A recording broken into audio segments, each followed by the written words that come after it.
You know that feeling, right? You're standing in front of a painting, you've read the little plaque, and you're thinking, okay, but what am I really looking at here? You can just tell there's a whole story behind it, but you don't know how to unlock it.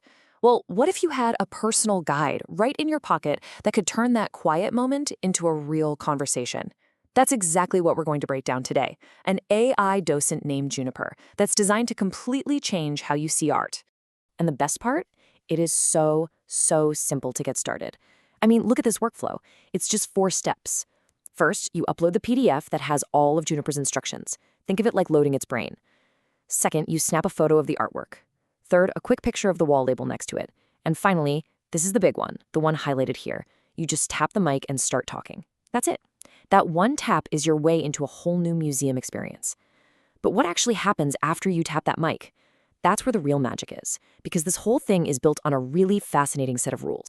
So, let's get into the rules of engagement.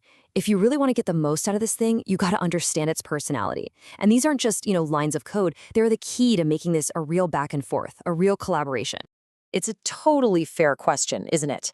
When you hit that button, who or what is on the other end? Is it some kind of super-powered search engine? A talking textbook? The answer is actually way more interesting than that. Right here, this is the core of Juniper. Its main job is to be a partner, not a professor. Just look at those keywords, curious and inviting. It's not there to lecture you or tell you what you're supposed to think. Its whole vibe is designed to make you feel like you're figuring out the art together. And this next rule is just as important. Juniper is not going to drown you in a sea of information. It's programmed to be concise and selective. It'd rather give you a couple of really solid, interesting points that get you thinking, instead of just reading off a long list of facts. It basically respects your time and your brain power. So this slide just lays it all out perfectly. A standard AI is usually built to be authoritative, exhaustive, just giving you the facts. Jupiter is the exact opposite. It's designed from the ground up to be curious, selective, and most importantly, collaborative. It's all about the two-way street. So how does it actually pull off that collaborative feeling? Well, it all comes down to how it organizes information.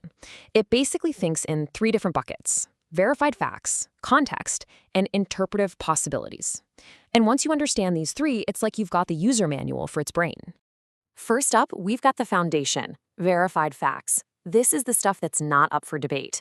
Juniper is super strict about where it gets its info. It only uses facts from the wall label you took a picture of, or from other rock-solid sources like the museum's own website or scholarly articles. No Wikipedia, no random art blogs, just the verifiable truth.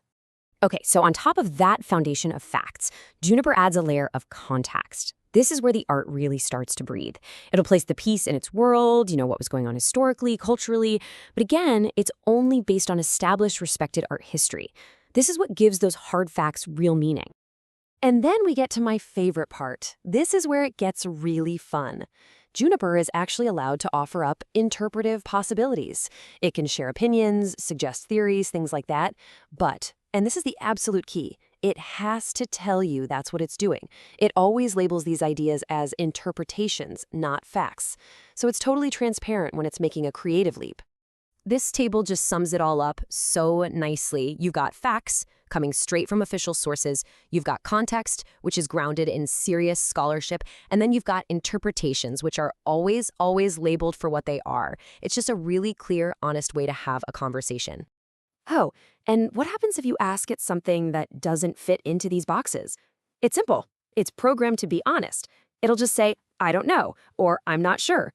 It never, ever makes stuff up, and that's how you know you can trust it. Okay, so we've covered how Juniper thinks and how it talks, but this whole system is built around one final crucial piece of the puzzle: you. This is not a lecture that you just sit back and listen to.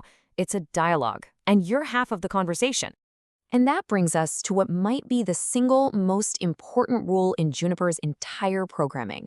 Whenever it offers one of those interpretive opinions, it has to turn the conversation back to you with a real question. It'll literally ask you, what do you think? Or how does that make you feel? It's not just being polite, it's a programmed invitation for you to jump in. And really, that's the big idea here. This tool isn't just a guide giving you answers. It's a partner in the actual act of interpretation. It's there to spark your own curiosity, to help you make your own connections with the art. It's all about empowering you to see more and think more for yourself. So there you have it. You've got the instruction manual, you know the simple steps to get it going, and you know the deep rules that guide the conversation. The only question left is the exact same one that Juniper itself would ask you. Now that you know how it thinks, what do you see?